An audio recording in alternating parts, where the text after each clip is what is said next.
ಖುಷಿ ಅಂದ್ರೆ ಎಲ್ಲೆಲ್ಲಿ ಅವರನ್ನು ಆ ತಾಯಿ ಹೆಕ್ಕೊಂಡು ಕರ್ಕೊಂಡ್ಬಂದು ಇಲ್ಲಿಗೆ ಇಳಿಸ್ತಿದ್ದಾಳೆ ಅಂತ ಅನ್ನಿಸ್ತಾ ಇದೆ. ನಾವ್ ಹೇಳ್ತೀವಲ್ಲ, ಯಾವ ಸಾಮಾನ್ಯ ಕಲ್ಲುಗಳಾಗೋದಿಲ್ವಂತೆ, ಗಟ್ಟಿ ಕಲ್ಲುಗಳು ಬೇಕು ಅಂತ. ಹಾಗೆ ಅಂತಹ ಗಟ್ಟಿ ಕಲ್ಲುಗಳನ್ನ ಆಯ್ದು ಆ ತಾಯಿ ಇಲ್ಲಿ ಕರ್ಕೊಂಡ್ ಬರ್ತಿದ್ದಾಳೆ ಅಂತ ನನಗನ್ಸುತ್ತೆ. ತುಂಬಾ ದೂರದಿಂದ ತನ್ನ ಭಕ್ತರನ್ನ ಆಯ್ಕೆ ಮಾಡ್ಕೊಳ್ತಿದ್ದಾಳೆ ಅವಳು ಅಂತ ನನಗೆ ಈ ಕ್ಷೇತ್ರದ ಏನೋ ಪರಿಚಯ ಆದಾಗಿಂದಲೂ ಕೂಡ ನಾನು ಅದನ್ನೇ ಅನ್ಕೊಳ್ತಾ ಇದ್ದೆ. ನಮ್ಗೆ ತುಂಬಾ ಜನಕ್ಕೆ ಅನ್ಸುತ್ತೆ ಹಿತ್ತಲ ಗಿಡ ಮದ್ದಲ್ಲ ಅಂತ ದೊಡ್ಡವ್ರು ಹೇಳ್ತಾರೆ. ನಮಗ್ ಹತ್ತಿರದಲ್ಲಿರುವ ಶಕ್ತಿ ಸಾನ್ನಿಧ್ಯಗಳ ಬೆಲೆ ಗೊತ್ತೇ ಇರೋದಿಲ್ಲ ನಮ್ಗೆ. ನಾವು ತುಂಬಾ ದೂರ ಹುಡ್ಕೊಂಡು ಹೋಗ್ತಿರ್ತೇವೆ, ಆದ್ರೆ ನಮ್ಮ ಮನೆಯ ಹತ್ರವೇ, ನಮ್ಮ ಸುತ್ತಮುತ್ತಲೇ ಯಾವುದೋ ಒಂದು ಶಕ್ತಿ ನಮ್ಮನ್ನು ಕಾಯ್ತಾ ಇರುತ್ತೆ. ಅದನ್ನ ಗುರ್ತಿಸುವಂತಹ ಶಕ್ತಿ ನಮ್ಮೊಳಗಿರೋದಿಲ್ಲ, ನಮ್ಗ ಆ ಮನಸ್ಥಿತಿ ಇರೋದಿಲ್ಲ ಅಂತ. ನಮ್ಗೆ ಹತ್ತಿರದಲ್ಲಿ ತುಂಬಾ ಸುಲಭಕ್ಕೆ ಸಿಕ್ಕಿದ್ರೆ ನಮಗದ್ರ ಬೆಲೆ ಗೊತ್ತಾಗೋದಿಲ್ಲ. ನಮ್ಗೆ ಚಿಕ್ಕವರಿರ್ಬೇಕಾದ್ರೆ ಅಮ್ಮ ಎಲ್ಲ ಹೇಳ್ತಿದ್ರು, ನಿಮಗ್ ದುಡ್ಡಿನ ಬೆಲೆ ಗೊತ್ತಾಗಲ್ಲ, ಯಾಕಂದ್ರೆ ಯಾರೋ ದುಡ್ಡು ತಂದು ಹಾಕ್ತಿರ್ತಾರೆ, ಅದ್ರ ಬೆಲೆ ಗೊತ್ತಾಗೋದಿಲ್ಲ ಅಂತ. ಹಾಗೆ ನಾವು ಹುಡುಕಿ ಹೋಗಿ ಪಡೆದ ಸಾನ್ನಿಧ್ಯದ ಶಕ್ತಿಗಳು ನಮಗ್ ಬಹಳ ಜನ ಗೊತ್ತಾಗೋದಿಲ್ಲ. ಆದ್ರೆ ನಮ್ಮ ಭಾಗ್ಯ ಅಂತ ಅನ್ಸುತ್ತೆ. ಎಲ್ಲಿಯೋ ದೂರದ ಕುಂದಾಪುರದವಳು ನಾನು, ಆದ್ರೆ ಇಲ್ಲಿಗೆ ಬಂದು ಆ ತಾಯಿಯ ಸೇವೆ ಮಾಡುವ ಭಾಗ್ಯ ಸಿಕ್ಕಿದೆ ಅಂತಂದ್ರೆ ಅದು ಯಾವುದೋ ಜನ್ಮಗಳ ಪುಣ್ಯದ ಫಲ ಅಂತ ನಾನು ಭಾವಿಸ್ತೇನೆ. ಇಂಥದ್ದೊಂದು ಅಪೂರ್ವವಾದ ಶಕ್ತಿಪೀಠದ ಏನು ನೆಲೆ ನಮಗ್ ಸಿಕ್ಕಿರೋವಂತಹದ್ದು. ತುಂಬಾ ಜನ ಅಂದ್ಕೊಳ್ಬೋದು, ಇವ್ರೇನಪ್ಪ ಈ ಸಾನ್ನಿಧ್ಯದ ಬಗ್ಗೆ ಮಾತನಾಡ್ತಿದ್ದಾರೆ ಅಂತ. ಎಲ್ರಿಗೂ ಇಲ್ಲಿರುವವರಿಗೆಲ್ಲ ಬರೀ 45 ವರ್ಷಗಳ ಹಿಂದಿನಿಂದ ಇಲ್ಲಿ ನಡ್ಕೊಂಡು ಬಂದಿರುವಂತಹ ಪವಾಡಗಳ ಬಗ್ಗೆ ಮಾತ್ರ ಗೊತ್ತು. ಆದ್ರೆ ನಾನ್ ಕೇಳ್ಪಟ್ಟಿರುವ ಹಾಗೆ ಇಲ್ಲಿ ಹೇಳ್ತಾರೆ, 3100 ವರ್ಷಗಳ ಹಿಂದೆ ಸ್ವಯಂಭೂವಾಗಿ ಅವತರಿಸಿರ್ತಕ್ಕಂತಹ ತಾಯಿಯವಳು ಅಂತ. ಯೋಚನೆ ಮಾಡಿ ನೋಡಿ, ಸಾವಿರಾರು ವರ್ಷಗಳಿಂದ ಒಂದು ಶಕ್ತಿ ಜಾಗೃತವಾಗಿದೆ.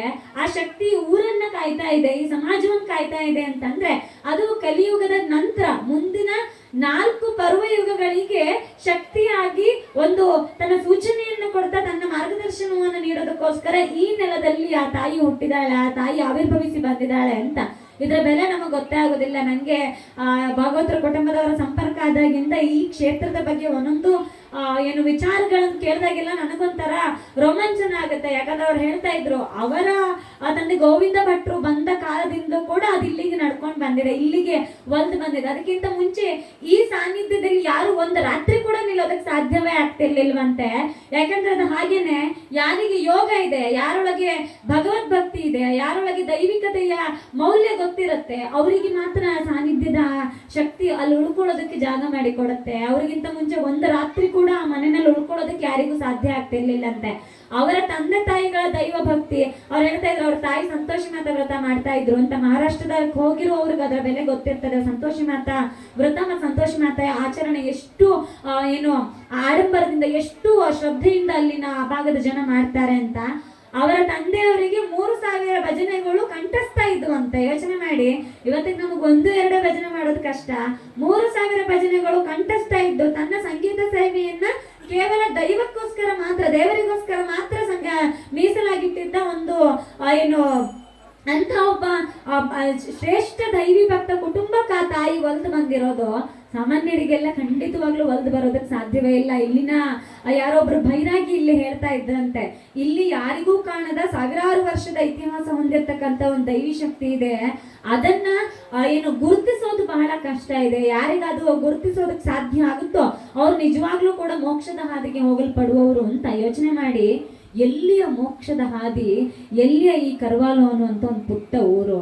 ಈ ಊರಿನಲ್ಲಿ ಬಂದು ಆ ತಾಯಿ 3000 ವರ್ಷಗಳ ಹಿಂದೆ ಜಾಗೃತ ಆಗಬೇಕು, ಅದರ ನಂತರ ಸಾಮಾನ್ಯ ಜನರಿಗೆ ಅದು ಪ್ರಕಟ ಆಗಬೇಕು ಅಂತಂದ್ರೆ ಎಷ್ಟು ಮಂದಿ ಪುಣ್ಯವಂತರು ಇರ್ಬಹುದು. ನಾನು ಭಾಗವತ್ ಕುಟುಂಬದವ್ರು ಹೇಳ್ತಾ ಇದ್ದಂತ ಕತೆ ಕೇಳ್ತಾ ಇದ್ದೆ. ಒಂದ್ಸಲ ತಿರುಪತಿಯಿಂದ ಅಲ್ಲಿನ ಟ್ರಸ್ಟಿಗಳು ಬಂದಿದ್ರಂತೆ. ಎಲ್ಲೋ ಯಾರದ್ದೋ ಮೂಲಕ ಸಂಪರ್ಕ ಆಗಿ ಇಲ್ಲಿಗೆ ಬಂದವರಿಗೆ ಸಾಕ್ಷಾತ್ ವೆಂಕಟರಮಣನ ಸ್ವರೂಪದಲ್ಲೇ ಆ ತಾಯಿ ಏನೋ ದರ್ಶನವನ್ನು ಕೊಟ್ಟಿರುವಂತದ್ದು ಅಂತ. ಎಂತ ಭಾಗ್ಯ ಇರಬಹುದು ಯೋಚನೆ ಮಾಡಿ. ನಾವು ದೇವರು ಅಲ್ಲಿದ್ದಾನೆ ಇಲ್ಲಿದ್ದಾನೆ ಅಂತ ಹುಡ್ಕೊಂಡು ಹೋಗ್ತಾ ಇರಬೇಕಾದ್ರೆ ದೇವರು ಅಲ್ಲೆಲ್ಲೋ ಇಲ್ಲ, ಇಲ್ಲಿಯೇ ನಾನು ಅವರ ಸ್ವರೂಪಗಳನ್ನ ಪ್ರಕಟ ಮಾಡಬಲ್ಲೆ ಅನ್ನುವಂತಹ ಹೇಳಬಲ್ಲಂತ ಶಕ್ತಿ ಇರುವಂತ ಸಾನ್ನಿಧ್ಯಕ್ಕೆ ನಮ್ಮನ್ನ ಆ ತಾಯಿ ಎಳ್ಕೊಂಡು ಬಂದಿದ್ದಾಳೆ ಅಂತಂದ್ರೆ ಅದು ನಮ್ಮೆಲ್ಲರ ಎಷ್ಟೋ ಜನ್ಮದ ಪುಣ್ಯ ಅಂತ ನಾನು ಹೇಳ್ತೇನೆ. ನಾವೆಲ್ಲ ಒಂದು ದೇವಸ್ಥಾನ ಕಟ್ಟಬೇಕು ಅಂದ್ರೆ ಜ್ಯೋತಿಷಿಗಳ ಹತ್ರ ಹೋಗ್ತೇವೆ, ವಾಸ್ತುಶಾಸ್ತ್ರಜ್ಞರ ಹತ್ರ ಹೋಗ್ತೇವೆ, ಪ್ರಶ್ನೆಗಳನ್ನ ಇಡ್ತೇವೆ. ತಮಿಳ್ನಾಡಿನ ಒಬ್ಬರು ದೈವಜ್ಞರು ಹೇಳ್ತಾರಂತೆ, ಇಲ್ಲಿನ ಈ ಕರ್ವಾಲದಲ್ಲಿರುವ ಈ ಆದಿಶಕ್ತಿಯ ಪರಮೇಶ್ವರಿಯ ಸಾನ್ನಿಧ್ಯವನ್ನ ಮತ್ತೆ ಜೀರ್ಣೋದ್ಧಾರ ಮಾಡಬೇಕು ಅಂತಂದ್ರೆ ಅಂತ ಶಕ್ತಿವಂತ ಸಾಧಕರೇ ಬರಬೇಕು ಅಂತ. ಅಂದ್ರೆ ಈ ತಾಯಿ ಇನ್ನೂ ಸಾಕಷ್ಟು ಸಾಧಕರನ್ನ ದೇಶದ ಜಗತ್ತಿನ ಮೂಲೆ ಮೂಲೆಗಳಿಂದ ಇಲ್ಲಿಗೆ ಎಳ್ಕೊಂಡು ಬರುವವಳಿದ್ದಾಳೆ. ನಮ್ಗೆಲ್ಲ ಕೊಲ್ಲೂರು ಎಂತ ದೊಡ್ಡ ಕ್ಷೇತ್ರ ಅಂತ ಗೊತ್ತು, ಆದ್ರೆ ಕೊಲ್ಲೂರು ಕೃತಯುಗದಿಂದಲೂ ಕೂಡ ಜಾಗೃತವಾಗಿದ್ದಂತ ಸಾನ್ನಿಧ್ಯ ಆಗಿತ್ತು. ಆದ್ರೆ ಅದು ಮತ್ತೆ ಜೀರ್ಣೋದ್ಧಾರ ಆಗಬೇಕು ಅಂದ್ರೆ ಶಂಕರಾಚಾರ್ಯರ ಅವತಾರ ಎತ್ತಿ ಬರಬೇಕಾಯ್ತು. ಬಹುಶಃ ಈ ಕ್ಷೇತ್ರವೂ ಕೂಡ ಹಾಗೆ, ಈ ಸಾನ್ನಿಧ್ಯ ಮತ್ತೆ ಜೀರ್ಣೋದ್ಧಾರ ಆಗಿ ಮತ್ತೆ ಬಹುದೊಡ್ಡ ಮಟ್ಟಿನಲ್ಲಿ ಭಕ್ತರ ಸಂಕಷ್ಟವನ್ನ ಪರಿಹರಿಸಬೇಕು ಅಂತಂದ್ರೆ ಅಂತಹ ದೊಡ್ಡ ಸಾಧಕರಿಗೋಸ್ಕರ ಕಾಯ್ತಾ ಇದೆ ಅಂತ ಅನ್ಸತ್ತೆ. ಬಹುಶಃ ಆ ಕಾಲಘಟ್ಟ ಆದಷ್ಟು ಬೇಗ ಬರಬೇಕು. ಹಾಗೆ ಬಂದು ಆ ಜೀರ್ಣೋದ್ಧಾರದ ಒಂದು ಪವಿತ್ರವಾಗಿರುವ ಕಾರ್ಯಕ್ಕೆ ನಾವೆಲ್ಲ ಒಂದು ಅಳಿಲು ಸೇವೆ ಕೊಡುವ ಹಾಗಾಗಬೇಕು. ನಾವೆಲ್ಲ ಒಂದು ಪುಟ್ಟ ಪುಟ್ಟ ಕಲ್ಲುಗಳಾದ್ರೆ ನಮ್ಮ ಜನ್ಮ ಸಾರ್ಥಕ ಅಂತ ನಾನು ಭಾವಿಸ್ತೇನೆ. ಯಾಕಿದನ್ನ ಹೇಳ್ತೇನೆ ಅಂದ್ರೆ ನನಗೆ ಖಂಡಿತವಾಗ್ಲೂ ಗೊತ್ತಿಲ್ಲ, ಯಾರಿಗೆ ಕೆಲವರಿಗೆಲ್ಲ ಅನುಭವ ಆಗುವ ತನಕವೂ ಕೂಡ ಆ ಸಾನ್ನಿಧ್ಯದ ಮೌಲ್ಯ ಗೊತ್ತೇ ಆಗೋದಿಲ್ವಂತೆ. ಮತ್ತೆ ಬಹಳ ಜನ ಹೇಳ್ತಾರೆ ನಮಗಾಗುವಂತ ದೈವಿಕ ಅನುಭವಗಳನ್ನ ಇನ್ನೊಬ್ಬರ ಹತ್ರ ಹಂಚ್ಕೊಳ್ಳೋದ್ರ ಬದಲು ಅದು ಎಷ್ಟು ಗೌಪ್ಯವಾಗಿರುತ್ತೆ ಅಷ್ಟು ನಾವು ತಾಯಿಯ ಜೊತೆ ಕನೆಕ್ಟ್ ಆಗ್ತೇವೆ ಅಂತ. ಒಂದು ಕ್ಷಣ ಆ ತಾಯಿಗೆ ಶರಣಾಗದಷ್ಟೇ ಮುಖ್ಯ. ಒಂದ್ಸಲ ಶರಣಾಗಿ ಬಿಟ್ರೆ ಮತ್ತೆ ಮುಂದಿನದ್ದು ಯಾವುದು ಕೂಡ ನಮ್ಮ ಕೈಯಲ್ಲಿ ಇರೋದಿಲ್ಲ, ಎಲ್ಲವನ್ನು ಅವಳೇ ಮಾಡ್ಕೊಂಡು ಹೋಗ್ತಾಳೆ ಅಂತ. ಯಾವುದೋ ಒಂದು ಪಾಯಿಂಟ್ ನಮ್ಮನ್ನು ಕನೆಕ್ಟ್ ಮಾಡ್ತಾ ಇರತ್ತೆ, ಎಲ್ಲಿಂದೋ ದೂರದಲ್ಲಿ ಇದ್ದವರನ್ನ ಇನ್ಯಾವುದೋ ರೂಪದ ಮುಖಾಂತರ ನಮ್ಮನ್ನು ಎಳ್ಕೊಂಡು ಬಂದು ಇಲ್ಲಿ ನಿಲ್ಸುತ್ತೆ. ಇಲ್ಲಿ ನಿನ್ನ ಕರ್ಮಗಳನ್ನು ಇಲ್ಲಿ ಕಳ್ಕೊಳ್ಬೇಕಿದೆ, ಇಲ್ಲಿ ನಿನ್ನ ಸೇವೆಯ ಅವಶ್ಯಕತೆ ಇದೆ ಅಂತ. ಬಹುಶಃ ನಾವು ತುಂಬಾ ಭಾಗ್ಯವಂತರು. ಇಂಥದ್ದೊಂದು ಅತ್ಯಂತ ಶ್ರೇಷ್ಠವಾಗಿರುವಂತಹ ಶಕ್ತಿ ಜಾಗೃತ ಸ್ಥಳಕ್ಕೆ ನಮ್ಮನ್ನ ಇಲ್ಲಿಗ ತಾಯಿ ಕರ್ಕೊಂಡ್ ಬಂದಿದ್ದಾಳೆ. ಇಲ್ಲಿನ ಸೇವೆಗೆ ನಮ್ಮನ್ನ ಪುಟ್ಟ ಅಳಿಲಾಗಿ ನಮ್ಮನ್ನ ಆಯ್ಕೆ ಮಾಡ್ಕೊಂಡಿದ್ದಾಳೆ ಅಂತ. ಯಾಕಂದ್ರೆ ಟೀಕೆ ಟಿಪ್ಪಣಿಗಳು ಎಲ್ಲರೂ ಮಾಡ್ತಾರೆ, ಬಹಳ ಸುಲಭ.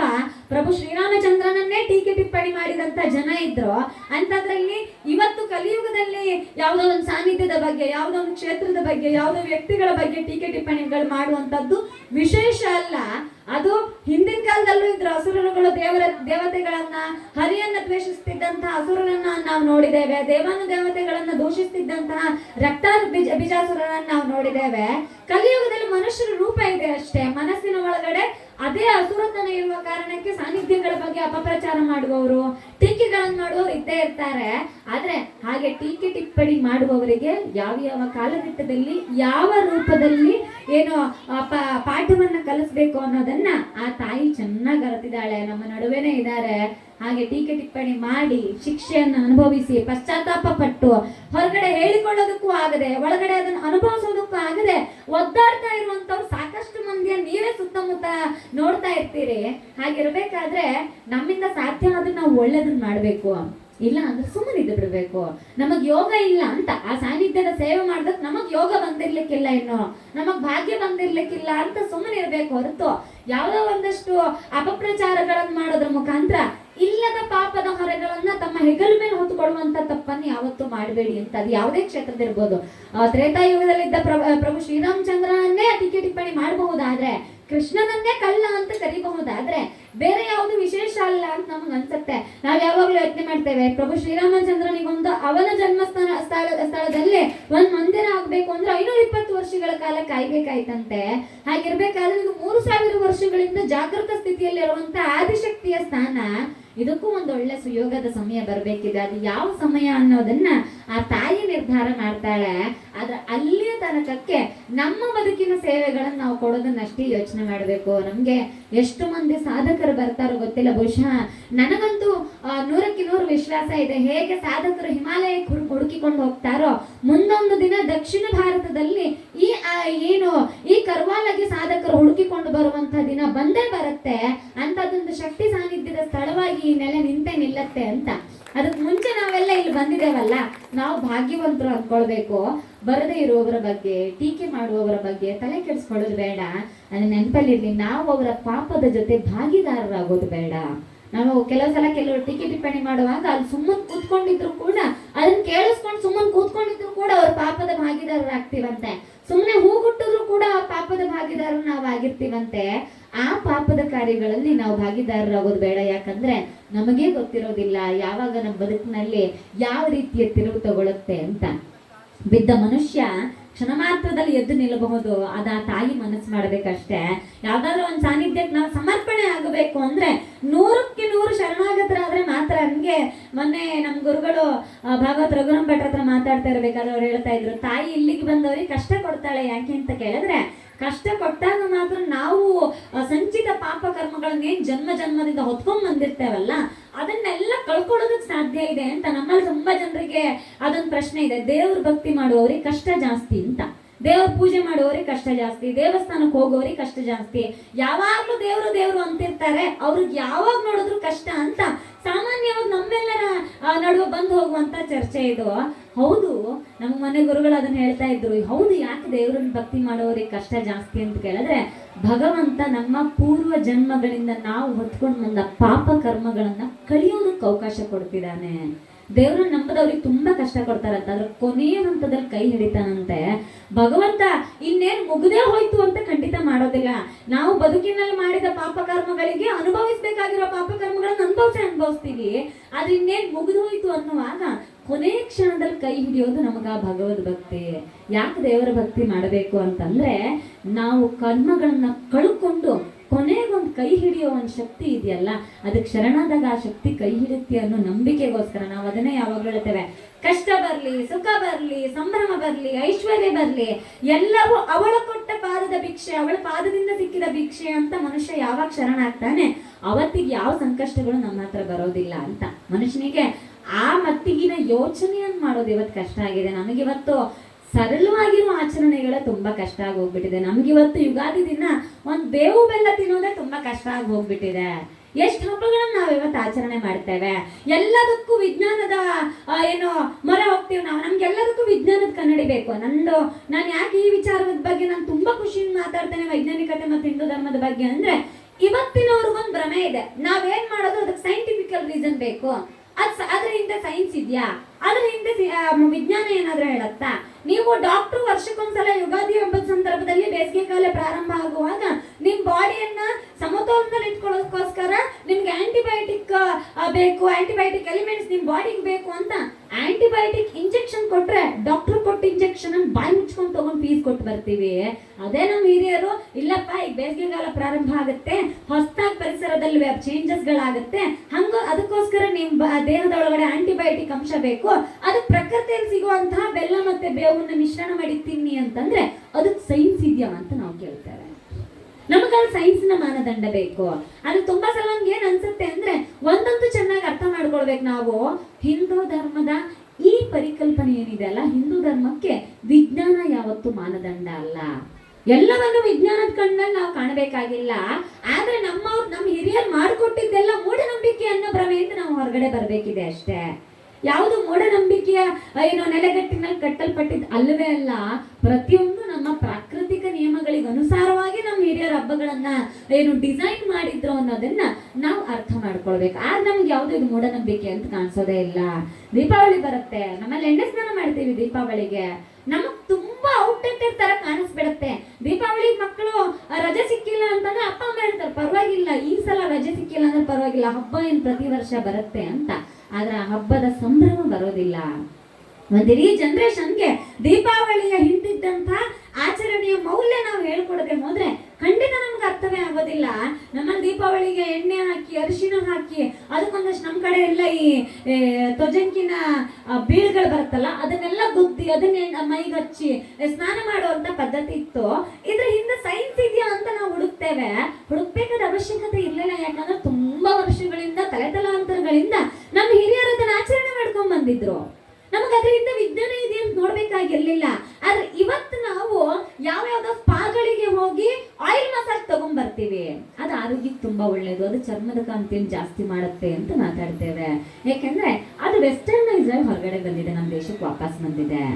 ನಮಗೆ ಪಾರ್ಲರ್ಗೆ ಹೋಗುವಾಗ, ಸ್ಪಾಗ್ ಹೋಗುವಾಗ, ಅಲ್ಲಿ ಯಾವ್ದೋ ಥೆರಪಿಗಳನ್ನ, ಆಯಿಲ್ ಮಸಾಜ್ಗಳನ್ನ ತಗೊಂಡ್ ಬರುವಾಗ ನಾವು ಕೇಳಲ್ಲ ಅದ್ರ ಹಿಂದೆ ಸೈನ್ಸ್ ಇದೆಯಾ ಅಂತ. 1000 ರೂಪಾಯಿ ಬೆಲೆ ಕಟ್ಟಿ ಅದನ್ನ ಮಾಡಿಸ್ಕೊಂಡು ಬರ್ತೀವಿ. ಅದೇ ಮನೆಯಲ್ಲಿ ದೀಪಾವಳಿಯಲ್ಲಿ ಎಣ್ಣೆ ಸ್ನಾನ ಮಾಡಿ ಅಂದಾಗ ನಮಗೆ ಅದಕ್ಕೆ ಸೈನ್ಸ್ ಇದೆಯಾ ಅಂತ ಪ್ರಶ್ನೆ ಮಾಡ್ತೀವಿ. ಅರ್ಥ ಮಾಡಿಸ್ಬೇಕಿದೆ ನಾವು ಅದನ್ನ ಮಕ್ಕಳಿಗೆ. ನಮ್ಮ ಜನರೇಷನ್ ಬಹುಶಃ ನಾವೆಲ್ಲ 90ರ ದಶಕದಲ್ಲಿ ಹುಟ್ಟಿರೋರು, ನಮ್ಮ ಜನರೇಷನ್ ಅವ್ರು ಇದನ್ನ ಅರ್ಥ ಮಾಡಿಸ್ದೆ ಹೋದ್ರೆ ಮುಂದಿನ ಜನರೇಷನ್ ಖಂಡಿತವಾಗ್ಲೂ ತಲುಪಿಸೋದಕ್ಕೆ ಸಾಧ್ಯ ಇಲ್ಲ. ಮುಂದಿನ ಜನರೇಷನ್ ನಾವು ಈಗಲೇ ಹೇಳ್ತಿದೀವಿ, ಮಕ್ಕಳನ್ನೆಲ್ಲ ಹೊರಗಡೆ ಕಳಿಸಿ ಅವ್ರಿಗೆ ಬೇಕಾಗಿರೋ ಬದುಕನ್ನ ಕಟ್ಟಿಸ್ಕೊಟ್ಟು ನಾವು ನಮ್ಮ ಪಾಡಿಗೆ ಊರುಗಳಲ್ಲಿ ಹಳ್ಳಿಗಳಲ್ಲಿ ನಿಂತು ಬಿಟ್ಟಿದ್ದೇವೆ. ನಮ್ಮ ಬದುಕು ಹೆಂಗ ಆಗ್ತಿದೆ ಅಂತ ಕೇಳಿದ್ರೆ, ಉಡುಪಿ ಮಂಗಳೂರಿನಂತ ಬುದ್ಧಿವಂತರ ಜಿಲ್ಲೆಯು ಯಾವ ಪರಿಸ್ಥಿತಿಗೆ ಬಂದಿದೆ ಅಂದ್ರೆ, ನಮ್ಮ ಊರಿನ ಹಳ್ಳಿಗಳು ಇವತ್ತು ಅಕ್ಷರಶಃ ವೃದ್ಧಾಶ್ರಮ ಆಗಿದೆ. ಯೋಚನೆ ಮಾಡಿ ನೋಡಿ, ನಮ್ಮ ಊರುಗಳಲ್ಲಿರುವ ಹಳ್ಳಿ ಮನೆಗಳಲ್ಲಿ ಇವತ್ತು ಮಕ್ಕಳು ಎಷ್ಟು ಜನ ಇದ್ದಾರೆ? ಅಜ್ಜ ಅಪ್ಪ ಅಮ್ಮ ಇದ್ದಾರೆ, ಕೂತ್ಕೊಂಡಿರ್ತೀವಿ. ಮಕ್ಕಳು ಸಿಟಿಯಲ್ಲಿ ಓದ್ತಾ ಇರ್ತಾರೆ, ಅಲ್ಲೇ ಜಾಬ್ ಮಾಡ್ತಾರೆ, ಅಲ್ಲೇ ಮದುವೆ ಆಗ್ತಾರೆ, ಅಲ್ಲೇ ಅವ್ರ ಮಕ್ಕಳನ್ನ ಎಜುಕೇಶನ್ ಕಳಿಸ್ತಾರೆ. ವರ್ಷಕ್ಕೊಂದ್ಸಲ ಹಬ್ಬ ಹರಿದಿನಗಳಿಗೂ ನಮ್ಮ ಊರಿಗೆ ಬರೋದಿಲ್ಲ. ಯಾಕಂದ್ರೆ ಪುರ್ಸೊತ್ ಇರೋದಿಲ್ಲ. ಯಾಕಂದ್ರೆ ಆ ಕನೆಕ್ಟಿವಿಟಿಯನ್ನೇ ನಾವು ಕಳ್ಕೊಂಡ್ಬಿಟ್ಟಿದ್ದೇವೆ. ಎಲ್ಲಕ್ಕೂ ನಾವು ವಿಜ್ಞಾನದ ಮಾನದಂಡದಲ್ಲಿ ನೋಡುವಂಥ ಪರಿಸ್ಥಿತಿಗೆ ಬಂದ್ಬಿಟ್ಟಿದ್ದೇವೆ. ನಮ್ಮ ಭಾವನೆಗಳನ್ನ ಮತ್ತು ನಮ್ಮ ಆಚರಣೆಗಳನ್ನ ಒಂದು ಸಿಸ್ಟಮ್ಯಾಟಿಕ್ ಪ್ರೊಸೆಸ್ ನಾವು ತಗೊಂಡೋಗೋದೇ ನಮಗೆ ಗೊತ್ತಾಗ್ತಾ ಇಲ್ಲ. ಎಲ್ಲವನ್ನು ಮರ್ತು ಬಿಡ್ತಾ ಇದ್ದೇವೆ. ನಾವಿವತ್ತು ಮಕ್ಕಳಿಗೆ ದೇವಸ್ಥಾನಕ್ಕೆ ಕರ್ಕೊಂಡು ಹೋಗ್ಬೇಕಂದ್ರೆ ಯಾಕೆ ಕುಂಕುಮ ಇಡಬೇಕು ಹೇಳ್ಕೊಡೋರು ಇವತ್ತು ಬಹಳ ಕಡಿಮೆ ಆಗಿದೆ. ನಾವೇ ಮನೆಯಲ್ಲಿ ಕುಂಕುಮ ಇಟ್ಕೊಂಡು ಹೊರಗಡೆ ಹೋಗೋದಿಲ್ಲ. ಮಕ್ಕಳನ್ನಂತೂ ಖಂಡಿತವಾಗ್ಲೂ ಕರ್ಕೊಂಡು ಹೋಗೋದೇ ಇಲ್ಲ. ದೇವಸ್ಥಾನಕ್ಕೆ ಕರ್ಕೊಂಡು ಹೋಗ್ಬೇಕು, ಅಲ್ಲೊಂದಷ್ಟು ಆಚರಣೆಗಳಿದೆ. ಯಾಕೆ ದೇವಸ್ಥಾನದಲ್ಲಿ ಗಂಟೆ ಹೊಡಿತೇವೆ, ಯಾಕೆ ಕುಂಕುಮ ಇಡಿಸ್ತೇವೆ, ಯಾಕೆ ಆರತಿ ಬೆಳಗ್ತೇವೆ, ಈ ಎಲ್ಲ ಪರಿಕಲ್ಪನೆಗಳನ್ನು ಹೇಳ್ಕೊಡುವವರು ಇವತ್ತು ಕಡಿಮೆ ಆಗೋಗ್ಬಿಟ್ಟಿದ್ದಾರೆ. ಯಾಕಂದ್ರೆ ನಮ್ಮ ಅಜ್ಜ ಅಜ್ಜಿಗೂ ಅಪ್ಪ ಅಮ್ಮಂಗೂ ಮೊಮ್ಮಕ್ಕಳಿಗೂ ಈ 3 ಜನರೇಷನ್ಗೂ ಒಂದು ಕನೆಕ್ಟಿವಿಟಿಯ ತಪ್ಪು ಹೋಗಿದೆ. ನಮಗೆ ಇವತ್ತು ಚೀನಾದಿಂದ ತೈವಾನಿಂದ ಎಲ್ಲ ಸೌಂಡ್ ಥೆರಪಿ ಅಂತ ಬಂದಿದೆ. ನೀವೆಲ್ಲ ಇಂಟರ್ನೆಟ್ ಇದೆ, ಹುಡುಕ್ ನೋಡಬಹುದು. ಸಾವಿರಾರು ರೂಪಾಯಿ ಕೊಟ್ಟು ಸೌಂಡ್ ಥೆರಪಿ ಅಂತ ಕೊಡ್ತಾರೆ. ಯಾಕೆ ಅಂತ ಕೇಳಿದ್ರೆ ಸೈಕಲಾಜಿಕಲಿ ನಮಗೆ ಕಾನ್ಸಂಟ್ರೇಷನ್ ಬರಬೇಕು ಅಂತ ಇವತ್ತು ಮಕ್ಕಳುಗಳಿಗೆ ಸೈಕಿಯಾಟ್ರಿಸ್ಟ್ಗಳು ಸೌಂಡ್ ಥೆರಪಿ ಕೊಡಿ, ಮೆಡಿಟೇಷನ್ ಮಾಡಿ ಅಂತ ಹೇಳ್ತಾರೆ. ನಮಗೆ ಸೌಂಡ್ ಥೆರಪಿಯನ್ನು ಎಲ್ಲೋ ದುಡ್ಡು ಕೊಟ್ಟು ಹೋಗಿ ತಗೊಂಡ್ ಬರ್ಬೇಕಾಗಿರ್ಲಿಲ್ಲ. ಪ್ರತಿನಿತ್ಯ ನಮ್ಮ ಅಪ್ಪ ಅಮ್ಮ ನಮ್ಮ ಅಜ್ಜ ಅಜ್ಜಿ ನಮ್ಮನ್ನ ದೇವಸ್ಥಾನಕ್ಕೆ ಕರ್ಕೊಂಡು ಹೋಗ್ತಿದ್ರು. ಹೋದ ತಕ್ಷಣ ನಮ್ಮ ಹತ್ರ ಗಂಟೆ ಬಾರಿಸ್ತಿದ್ರು. ನಮಗೆ ಎಟ್ಟಕದೇ ಇದ್ರು ನಮ್ಮನ್ನ ಎತ್ತಿ ಗಂಟೆ ಬಾರಿಸ್ತಿದ್ರು. ಯಾಕಂದ್ರೆ ಅಲ್ಲೊಂದು ಸೌಂಡ್ ಥೆರಪಿ ಇತ್ತು, ಅದು ಫ್ರೀಯಾಗಿ ಸಿಗ್ತಾ ಇತ್ತು. ನಮ್ಮಲ್ಲಿ ಹೇಳ್ತಾರೆ ಫ್ರೀಯಾಗಿ ಸಿಕ್ಕಿದ್ದಕ್ಕೆ ಬೆಲೆ ಇಲ್ವಂತೆ. ಹಾಗೆ ನಮ್ಮ ದೇವಸ್ಥಾನಗಳಲ್ಲಿ ಹೇಳದೇನೆ ನಮಗೊಂದು ಸೌಂಡ್ ಥೆರಪಿ ಅಂತ ಕೆಲಸ ಮಾಡ್ತಿತ್ತು. ಆದ್ರೆ ಅದರ ಬೆಲೆ ನಮಗೆ ಗೊತ್ತಾಗ್ಲಿಲ್ಲ. ಇವತ್ತು ನಾವು ಮೆಟ್ರೋ ಸಿಟಿಗಳಿಗೆ ಹೋಗಿ, ದೊಡ್ಡ ದೊಡ್ಡ ಸಿಟಿಗೆ ಹೋಗಿ ಅಲ್ಲಿ ವರ್ಕ್ ಪ್ರೆಷರ್ ಆಗಿ ಆ ವರ್ಕ್ ಪ್ರೆಷರ್ ಇಂದ ಒಂದು ರಿಲ್ಯಾಕ್ಸೇಷನ್ ತಗೊಳ್ಳೋದಕ್ಕೋಸ್ಕರ ನಾವೆಲ್ಲ ಒಂದು ಕೌನ್ಸಿಲಿಂಗ್ ಸೆಂಟರ್ಗೆ ಹೋಗ್ತೇವೆ, ಅಲ್ಲಿ ಹೋಗಿ ಒಂದು ಸೌಂಡ್ ಥೆರಪಿ ತಗೊಳ್ತಾ ಇದ್ದೇವೆ. ನನಗೆ ಬೇಕಾಗಿತ್ತು ನಿಜವಾದ ಆಚರಣೆಗಳು. ನಮ್ಮ ಕೈಯಲ್ಲಿದ್ದ ವಜ್ರವನ್ನ ನಾವು ಬಿಸಾಡಿ ಇನ್ನೆಲ್ಲ ಸಿಗ್ತಾ ಇರೋ ಬೆಳ್ಳಿ ಹುಡ್ಕೊಂಡು ಹೋಗ್ತಾ ಇದ್ದೇವೆ. ಯಾವುದ್ರ ಮೌಲ್ಯ ನಮಗೆ ಗೊತ್ತಾಗೋದಿಲ್ವೋ, ಅದರ ಬೆಲೆಯನ್ನು ನಾವು ಯಾವುದನ್ನು ತಿಳ್ಕೊಳ್ಳೋದಿಲ್ವೋ, ಆಗಿ ಇದೊಂದು ಜನರೇಷನ್ ಕಟ್ ಆಗ್ಬಿಟ್ಟು ಅವೆಲ್ಲವೂ ಕೂಡ ಮರ್ತು ಹೋಗ್ಬಿಡತ್ತೆ. ನಮಗೆಲ್ಲ ಗಣೇಶ ಹಬ್ಬ ಬಂತು ಅಂತಂದ್ರೆ ನಮ್ಗೆಲ್ಲ ಒಂದು ವ್ಯವಸ್ಥೆಗಳಿದೆ, ಸಿಸ್ಟಮ್ಯಾಟಿಕ್. ಇಂಥದ್ದೇ ನೈವೇದ್ಯ ಇಡಬೇಕು. ಗಣಪತಿ ಹಬ್ಬಕ್ಕೆ ಚೌತಿಗೆ ಮೋದಕವೇ ನೈವೇದ್ಯ ಇಡಬೇಕು, ಗಣಪತಿಗೆ ಅದಿಷ್ಟ ಅಂತ ಹೇಳ್ಕೊಡ್ತಾ ಇದ್ರು ನಮ್ಗೆ. ಯಾಕೆ ಇದೇ ಸಿಸ್ಟಮ್ಯಾಟಿಕ್ ನಲ್ಲಿ ನೈವೇದ್ಯ ಇಡಬೇಕು, ಹೀಗೆ ಏನು ಪೂಜೆ ಮಾಡಬೇಕು ಅಂತ ಹೇಳ್ಕೊಡೋರು. ಯಾಕೆ ಅಂತ ಕೇಳಿದ್ರೆ ಅದ್ರ ಹಿಂದೊಂದು ಪ್ರಾಕೃತಿಕವಾಗಿರ್ತಕ್ಕಂಥ ಕಾರಣ ಇರ್ತಿತ್ತು, ಅದಕ್ಕೊಂದು ಸೈಂಟಿಫಿಕಲ್ ರೀಸನ್ ಇರ್ತಿತ್ತು. ಇವತ್ತಿನ ಪರಿಭಾಷೆಯಲ್ಲಿ ಹೇಳೋದಾದ್ರೆ ಗಣೇಶನ ಹಬ್ಬ ಯಾವಾಗ ಬರುತ್ತೆ? ಆಸುಪಾಸು ಸೆಪ್ಟೆಂಬರ್ ಅಲ್ಲಿ ಬರುತ್ತೆ. ಸೆಪ್ಟೆಂಬರ್ ಯಾವ ಕಾಲ ಅಂತ ಕೇಳಿದ್ರೆ ಅದೊಂದು ಸ್ವಲ್ಪ ಚಳಿಗಾಲಕ್ಕೆ ನಮ್ಮ ದೇಹವನ್ನು ಒಗ್ಗಿಸ್ಕೊಳ್ಳುವಂತ ಕಾಲ. ಆ ಕಾಲಕ್ಕೆ ಸರಿಯಾಗಿ ನಮ್ಮ ಬಾಡಿಗೆ ಏನ್ ಬೇಕು? ಬೆಲ್ಲ, ತೆಂಗಿನಕಾಯಿ, ಅಕ್ಕಿ ಹಿಟ್ಟಿಂದ ಮಾಡಿರ್ತಕ್ಕಂಥ ಮೋದಕವನ್ನ ನೈವೇದ್ಯ ಅಂತ ಕೊಟ್ಟು ನಮಗೆ ತಿನ್ನೋದಕ್ಕೆ ಕೊಟ್ರು. ಯಾಕೆ ಅಂತ ಕೇಳಿದ್ರೆ ಆ ಬೆಲ್ಲ, ತೆಂಗಿನಕಾಯಿ, ಅಕ್ಕಿ ಹಿಟ್ಟಿನ ಮಿಶ್ರಣದಿಂದ ಮಾಡ್ತಿದ್ದಂತ ಒಂದು ಸಿಹಿಯ ತಿಂಡಿ ಇದೆಯಲ್ಲ, ಇದ್ರಲ್ಲಿ ನಮ್ಮಲ್ಲಿ ಆಂಟಿಬಯೋಟಿಕ್ ಇರ್ತಿತ್ತು, ಪ್ರೋಬಯೋಟಿಕ್ಸ್ ಇರ್ತಿತ್ತು.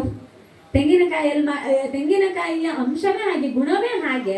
ನಮ್ಮ ಬದುಕಿನಲ್ಲಿ ಬೇಕಾಗಿರ್ತಕ್ಕಂಥ ಆರೋಗ್ಯಕ್ಕೆ ಬೇಕಾಗಿರ್ತಕ್ಕಂಥ ಎಲ್ಲ ರೀತಿಯ ಏನು ಆಯುರ್ವೇದಿಕ್ ಗುಣಗಳು ಕೂಡ ಅದರಲ್ಲಿ ಇರ್ತಿತ್ತು. ಆ ಕಾರಣಕ್ಕೆ ಆ ಹಬ್ಬ ಅಂತ ಮಾಡಿ ಅದನ್ನು ತಿನ್ನಿ ಅಂತ ಕೊಟ್ರು. ಬಟ್ ನಾವು ಅದನ್ನ ಮಾಡಲಿಲ್ಲ. ಅದನ್ನ ಔಟ್ಡೇಟೆಡ್ ಅಂತ ಹೇಳೋದಕ್ಕೆ ಶುರು ಮಾಡಿದ್ವಿ.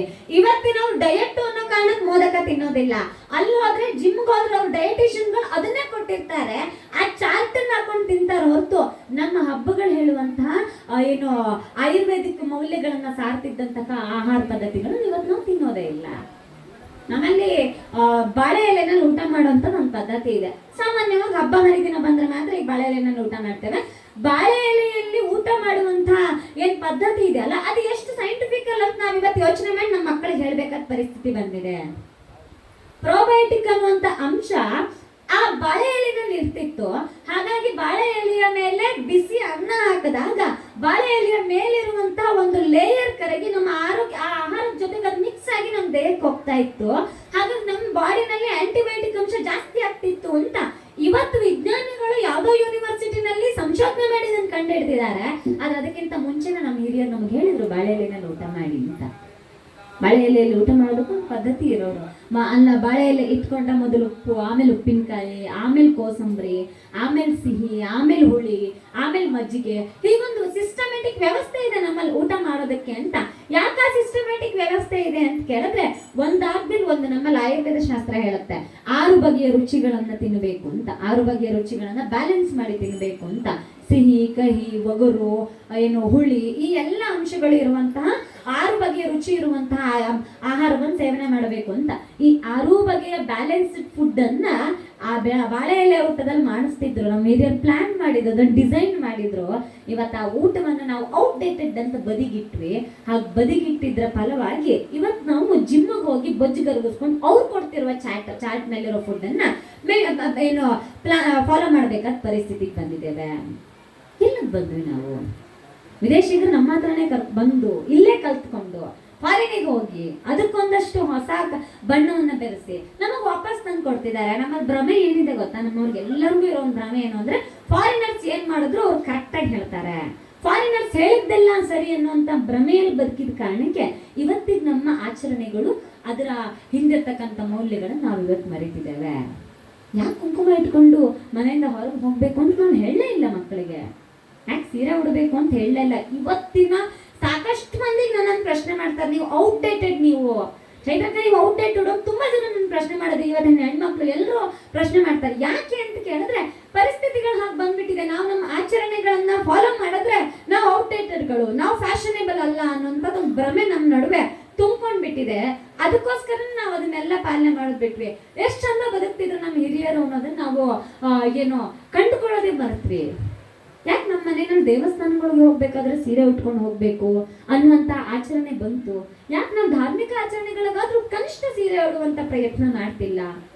ಇದನ್ನ ಯೋಚನೆ ಮಾಡ್ಬೇಕಿದೆ. ಇವತ್ತು ಇದನ್ನ ಅತ್ತೆ ಸೊಸೆಗೆ ಹೇಳಿದ್ರೆ ಟಾರ್ಚರು ಅಂತ ಬಂದ್ಬಿಡುತ್ತೆ.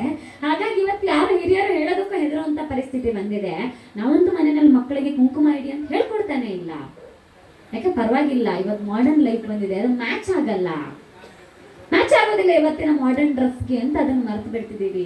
ಅದರ ಹಿಂದಿರುವ ನಿಜವಾದ ವೈಜ್ಞಾನಿಕ ಆಚರಣೆಯನ್ನ, ವೈಜ್ಞಾನಿಕ ಕಾರಣವನ್ನು ಮರೆತು ಬಿಡ್ತಿದ್ದೇವೆ. ಎಷ್ಟು ಜನಕ್ಕೆ ಇವತ್ತು ಮೆಂಟಲ್ ಸ್ಟ್ರೆಸ್ ಬರ್ತಾ ಇದೆ, ಎಷ್ಟು ಜನಕ್ಕೆ ಇವತ್ತು ಕಾನ್ಸಂಟ್ರೇಷನ್ ಇಲ್ಲ. ನಮ್ಮ ಮನೆಯಲ್ಲಿ ಮಕ್ಕಳಿಗೆ ಸ್ಕೂಲ್ಗೆ ಹೋದ್ರೆ, ಪೇರೆಂಟ್ಸ್ ಮೀಟಿಂಗ್ ಹೋದ್ರೆ ಟೀಚರ್ ಮಾಡುವಂತ ಮೊದಲ ಕಂಪ್ಲೇಂಟ್, ನಿಮ್ಮ ಮಕ್ಕಳು ಕಾನ್ಸಂಟ್ರೇಟ್ ಮಾಡಲ್ಲ, ಮೊದಲು ಒಂದು 10 ನಿಮಿಷ ಚೆನ್ನಾಗಿ ಕೇಳ್ತಾರೆ ಪಾಠ, ಆಮೇಲೆ ಕಾನ್ಸಂಟ್ರೇಟ್ ಮಾಡಲ್ಲ ಕ್ಲಾಸಲ್ಲಿ ಅಂತ. ಯಾಕೆಂದ್ರೆ ನಾವು ಕೂರಿಸ್ಕೊಂಡು ಹೇಳಿಲ್ಲ, ಬೆಳಗ್ಗೆ ಎದ್ದ ತಕ್ಷಣ ಹಣೆ ಕುಂಕುಮ ಇಟ್ಕೊಂಡು ಒಂದು 5 ನಿಮಿಷ ದೇವರ ಧ್ಯಾನ ಮಾಡು ಅಂತ ನಾವು ಮನೆಯಲ್ಲಿ ಹೇಳ್ಕೊಡೋದು ಮರ್ತ್ವಿ.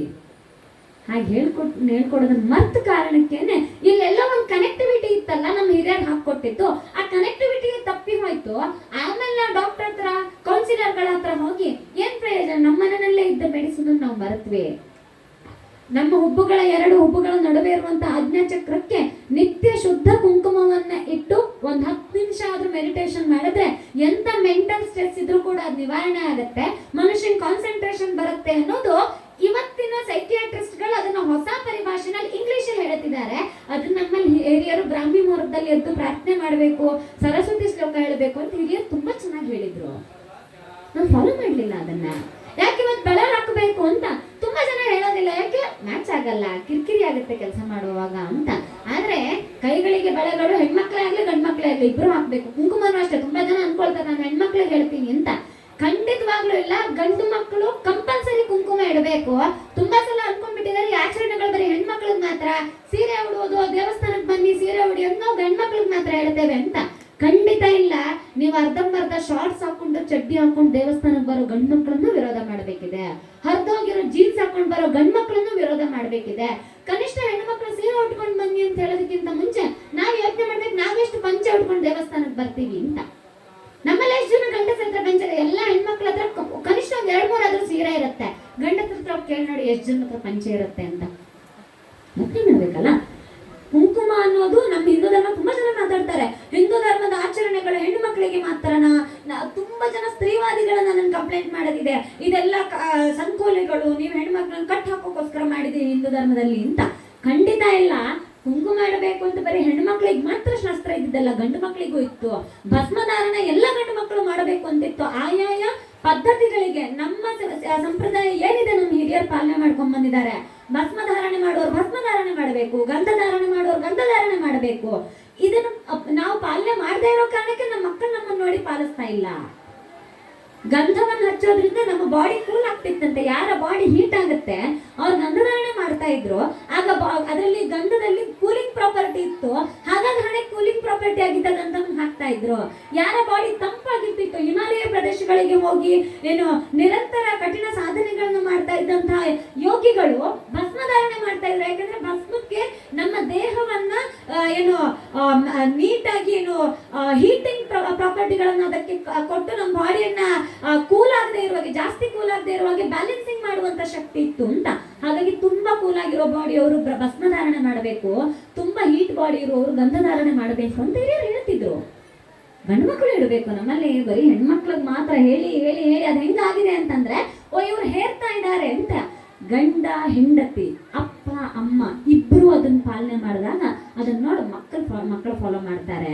ಇಬ್ರು ಮಾಡದೇ ಇದ್ರೆ ಮಕ್ಕಳು ಮಾಡೋದಿಲ್ಲ. ಆಮೇಲೆ ಅಯ್ಯೋ ನಮ್ಮ ಕಾಲದಲ್ಲಿ ಹಿಂಗಿರ್ಲಿಲ್ಲ, ನಮ್ಮ ಕಾಲದಲ್ಲಿ ತುಂಬಾ ಚೆನ್ನಾಗಿತ್ತು ಅಂತ ನಾವು ಮುಂದಿನ ಜನರೇಷನ್ ಅನ್ನ ಬೈತಾರೆ.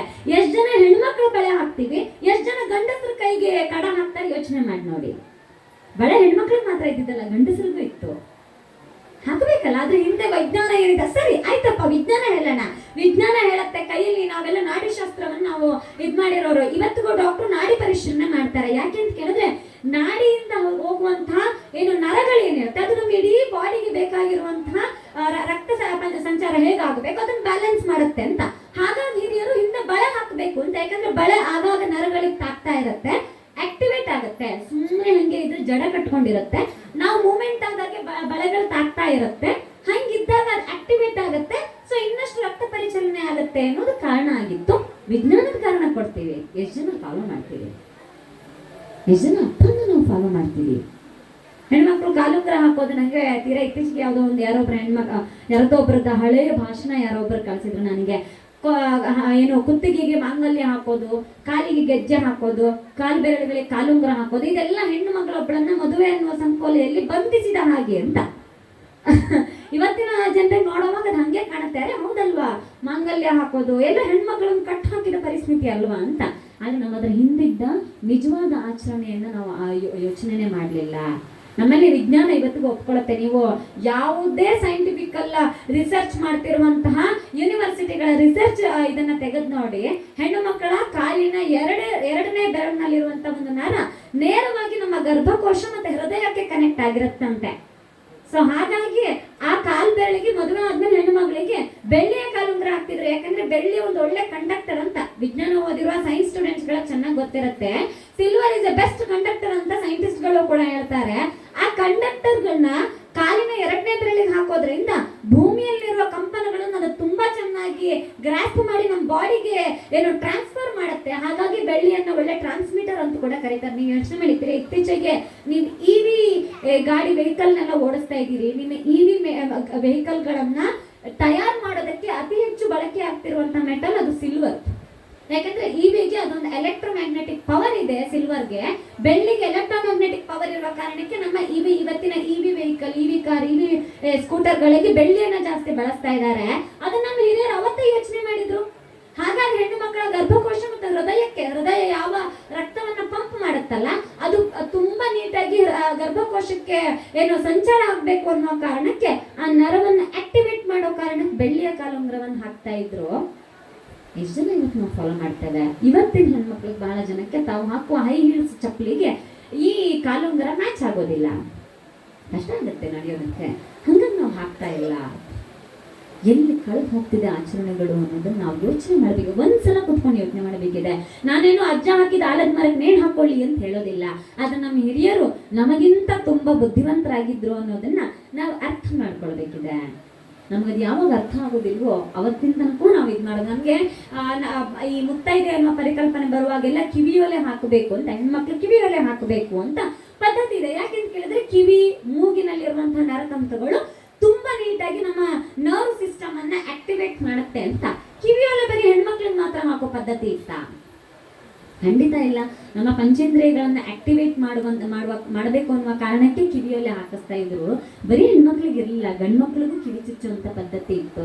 ಆದ್ರೆ ಆಮೇಲೆ ಅದು ಹೆಂಗಾಯ್ತು ಅಂದ್ರೆ ಔಟ್ಡೇಟೆಡ್ ಆಯ್ತು. ಗಂಡು ಮಕ್ಳಿಗೆ ಅದನ್ನ ಕಿವಿ ಚುಚ್ಚಿಕೊಂಡು ಒಲೆ ಹಾಕೊಂಡು ಹೋಗೋದು ನಾಚಿಕೆ ಅಂತ ಅನ್ಸೋದಕ್ಕೆ ಶುರುವಾಯ್ತು. ನಾವು ಎಲ್ಲಿ ಮರಿತಾ ಇದ್ದೀವಿ? ನಾವು ನಮ್ಮ ಮಕ್ಕಳಿಗೆ ಎಷ್ಟು ಜನರಿಗೆ ಮಾಡ್ತೀವಿ ನಾವು ಇದನ್ನ? ಮಕ್ಕಳು ತಂದೆ ತಾಯಿಗಳನ್ನ ಮೊದಲು ನೋಡಿ ಕಲಿತಾರಂತೆ, ಯಾವಾಗ್ಲೂ ಕೇಳಿ ಕಲಿಯೋದಿಲ್ವಂತೆ, ತಂದೆ ತಾಯಿಗಳನ್ನ ನೋಡಿ ಕಲಿತಾರಂತೆ. ಈ ಪದ್ಧತಿಯನ್ನೆಲ್ಲ ಒಂದು ಕಡೆ ನಾವು ಫಾಲೋ ಮಾಡೋದು ನಿಂತಾಗ ನಮ್ಮ ಮಕ್ಕಳು ಅದನ್ನ ಫಾಲೋ ಮಾಡೋದು ನಿಲ್ಲಿಸ್ಬಿಡ್ತಾರೆ. ಹಂಗೆ ತುಂಬಾ ಸಲ ಈ ದೇವಸ್ಥಾನದ ಪರಿಕಲ್ಪನೆಗಳು ಬಂದಾಗ, ಯಾಕೆ ನಾವು ದೇವಸ್ಥಾನಕ್ಕೆ ಹೋಗ್ಬೇಕು, ದೇವ್ರು ಎಲ್ಲಾ ಕಡೆ ಇದ್ದಾನೆ, ಮನೆಯಲ್ಲೇ ಪೂಜೆ ಮಾಡೋಣ, ಮನೆಯಲ್ಲೇ ಪೂಜೆ ಮಾಡಿ, ಹೌದು ನಾನು ಅದನ್ನ ಒಪ್ಕೊಳ್ತೇನೆ. ಅಂದ್ರೆ ದೇವಸ್ಥಾನ ಅನ್ನುವಂಥ ವಾತಾವರಣ ಇದೆ ಅಲ್ಲ, ಅದು ನಮ್ಮ ಆಧ್ಯಾತ್ಮಿಕ ಬದುಕಿನ ಮೊಟ್ಟ ಮೊದಲ ಮೆಟ್ಟಿಲಾಗಿರುತ್ತೆ. ಮನುಷ್ಯ ಆರೋಗ್ಯವಾಗಿದ್ರೆ ಮಾತ್ರ, ಅವನ ದೇಹ ಮತ್ತು ಮನಸ್ಸು ಎರಡೂ ಬ್ಯಾಲೆನ್ಸಿಂಗ್ ಆಗಿದ್ರೆ ಮಾತ್ರ ಅವನ ಆಧ್ಯಾತ್ಮಿಕ ಬದುಕಿಗೆ ಹೋಗ್ಬಹುದು ಅನ್ನೋದನ್ನ ನಮ್ಮ ಹಿರಿಯರು ಕಂಡುಕೊಂಡಿದ್ರು. ಹಾಗಾಗಿ ಒಂದು ದೇವಸ್ಥಾನ ಅನ್ನೋ ಪರಿಕಲ್ಪನೆಯಲ್ಲಿ ನಿರ್ಮಾಣ ಮಾಡ್ತಾರೆ. ಅದಕ್ಕೆ ದೇವಸ್ಥಾನಕ್ಕೆ ಹೋಗುವಾಗ ಕಾಲು ತೊಳ್ಕೊಂಡು ಹೊರಗಡೆ ಹೋಗ್ಬೇಕು ಅಂತ, ಹೋದ ತಕ್ಷಣ ಗಂಟೆ ಬಾರಿಸ್ಬೇಕು ಅಂತ. ಯಾಕೆಂತ ಕೇಳಿದ್ರೆ ನಮ್ಮ ಮಾನಸಿಕವಾಗಿರ್ತಕ್ಕಂಥ ನಾವು ತುಂಬಾ ವಿಚಲಿತರಾಗಿರ್ತೀವಿ, ಸುತ್ತಮುತ್ತ ಬೇರೆ ಬೇರೆ ಯೋಚನೆಗಳಿರುತ್ತೆ. ಒಂದ್ಸಲ ಗಂಟೆ ಬರದ ತಕ್ಷಣ ನಮ್ಮ ಪಂಚೇಂದ್ರಿಯಗಳು ಆಕ್ಟಿವೇಟ್ ಆಗಿ ಕಾನ್ಸಂಟ್ರೇಟೆಡ್ ಆಗ್ತವೆ. ಅಲ್ಲಿಂದ ಆಚೆ ನಮಗೆ ತೀರ್ಥ ಕೊಡ್ತಾರೆ, ಪಂಚಾಮೃತ ಕೊಡ್ತಾರೆ. ಎಂತ ಅದ್ಭುತ ಪಂಚಾಮೃತ ಪರಿಕಲ್ಪನೆ! ಎಷ್ಟು ಜನಕ್ಕೆ ಗೊತ್ತು ನಮ್ಮಲ್ಲಿ ಪಂಚಾಮೃತ ಪರಿಕಲ್ಪನೆ ನಿಜವಾದ ಆರೋಗ್ಯದ ಬ್ಯಾಲೆನ್ಸಿಂಗ್ ಮಾಡೋ ಸಿಸ್ಟಮ್ ನಲ್ಲಿ ಬಹಳ ದೊಡ್ಡ ಡಯಟ್ ಅಂತ. ಪ್ರೋಬಯೋಟಿಕ್, ಆಂಟಿಬಯೋಟಿಕ್ ಅಂತ ನಾವು ಇವತ್ತೇನು ಕರಿತೇವಲ್ಲ ಜಿಮ್ನ ಭಾಷೆನಲ್ಲಿ, ಈ ಪ್ರೋಬಯೋಟಿಕ್ ಅನ್ನೋ ಮೊಸರು, ಆಂಟಿಬಯೋಟಿಕ್ ಅನ್ನೋ ಜೇನುತುಪ್ಪ, ಈ ಪ್ರೋಟೀನ್ ಅನ್ನೋ ಹಾಲು, ಇದೆಲ್ಲವನ್ನ ಮಿಕ್ಸ್ ಮಾಡಿ ಕೊಡ್ತಕ್ಕಂತಹ ಪಂಚಾಮೃತವನ್ನ ಇವತ್ತು ನಾವು ದೇಹಕ್ಕೆ ತಗೊಳ್ಳದೇ ಇರುವ ಕಾರಣಕ್ಕೆ ನಮ್ಮ ಬಾಡಿ ಕೂಡ ಬ್ಯಾಲೆನ್ಸ್ ಆಗ್ತಿಲ್ಲ. ಯಾವ ಮನುಷ್ಯನ ದೇಹ ಬ್ಯಾಲೆನ್ಸಿಂಗ್ ಕರೆಕ್ಟ್ ಆಗಿರೋದಿಲ್ವೋ ಅವನ ಮನಸ್ಸು ಅದಕ್ಕೆ ಸ್ಪಂದಿಸೋದಿಲ್ಲ. ಹೀಗೆ ಮನಸ್ಸು ಮತ್ತು ದೇಹದ ನಡುವೆ ಯಾವಾಗ ಇಂಬ್ಯಾಲೆನ್ಸ್ ಇರುತ್ತೋ ಅವತ್ತು ನಮಗೆ ಭಕ್ತಿ ಅನ್ನೋ ಜಾಗೃತ ಆಗೋದಿಲ್ಲ. ಅರ್ಥ ಮಾಡ್ಕೊಳ್ಬೇಕಿದೆ ನಾವು ಈ ಪರಿಕಲ್ಪನೆಗಳನ್ನ. ನಮ್ಮ ನಡುವೆ ಇರುವಂತ ಅಪೂರ್ವವಾದ ಸಂಪ್ರದಾಯಗಳು ಅನ್ನೋ ರತ್ನವನ್ನು ನಾವೆಲ್ಲ ಬಿಸಾಡಿ ಆಧುನಿಕತೆಯ ಸೋಗ್ನಲ್ಲಿ ನಾವೆಲ್ಲವನ್ನು ಕಳ್ಸ್ಕೊಂಡು ಮತ್ತೆ ಹೋಗ್ತಾ ಇದ್ದೇವೆ. ನೆನಪಲ್ಲಿ ಮುಂದೊಂದು ದಿನ ಮತ್ತೆ ವಾಪಸ್ ಬರಬೇಕು. ಹಾಗೆ ವಾಪಸ್ ಬರುವಾಗ ನಾವು ಅದಕ್ಕೆ 10 ಇಂಟು ಫೀಸ್ ಅನ್ನ ಪೇ ಮಾಡಿ ವಾಪಸ್ ತಗೊಳ್ಬೇಕಾಗತ್ತೆ. ಅದ್ರ ಬದಲು ನಾವು ಈಗಲೇ ಅದನ್ನ ಫಾಲೋ ಮಾಡೋದು ತುಂಬಾ ಒಳ್ಳೆಯದು. ಆ ನಿಟ್ಟಿನಲ್ಲಿ ಪ್ರಯತ್ನಗಳಾಗ್ಲಿ, ಪುಟ್ಟ ಪುಟ್ಟ ಊರಿನಲ್ಲಿ ಪುಟ್ಟ ಪುಟ್ಟ ಮನೆಗಳಿಂದ ಆ ಪ್ರಯತ್ನಗಳು, ನಮ್ಮ ಆಚರಣೆಗಳನ್ನ ಪಾಲಿಸುವಂತ ಪ್ರಯತ್ನಗಳಾಗ್ಲಿ ಅಂತ ಹೇಳ್ತಾ ಬಹಳ ಸಮಯ ತಗೊಂಡಿದ್ದೀನಿ. ನಂಗೆ ಚೆನ್ನಾಗಿ ಗೊತ್ತು ತುಂಬಾ ಜನ ಹಸುವಲ್ಲಿದ್ದೀರಿ. ಹಾಗಾಗಿ ಮನಸ್ಸು ತುಂಬಲಿ, ಎಲ್ಲ ಧಾರ್ಮಿಕ ಆಚರಣೆಗಳನ್ನ ಮತ್ತೆ ಅದೇ ಶ್ರದ್ಧೆಯಿಂದ ಆಚರಣೆ ಮಾಡುವಾಗಲಿ ಮತ್ತು ಈ ಕ್ಷೇತ್ರ ಆದಷ್ಟು ಬೇಗ ಲೋಕ ಕಲ್ಯಾಣದ ಕೈಂಕರ್ಯಕ್ಕೆ ಒಂದು ಮಾರ್ಗಸೂಚಿ ಹಾಕುವಂತಹ ಸಾನ್ನಿಧ್ಯವಾಗಿ ಬೆಳೆದು ನಿಲ್ಲಿ. ಅದಕ್ಕೆಲ್ಲ ನಮ್ಮನ್ನ ಒಂದು ಅಳಿಲು ಸೇವೆಗೆ ಆ ತಾಯಿ ನಮ್ಮನ್ನೆಲ್ಲ ಕರೆಸ್ಕೊಳ್ಳಿ ಅಂತ ಕೇಳ್ತಾ ನನ್ನ ಮಾತುಗಳಿಗೆ ಪೂರ್ಣ ವಿರಾಮವನ್ನು ಇಡ್ತೇನೆ. ನಮಸ್ಕಾರ.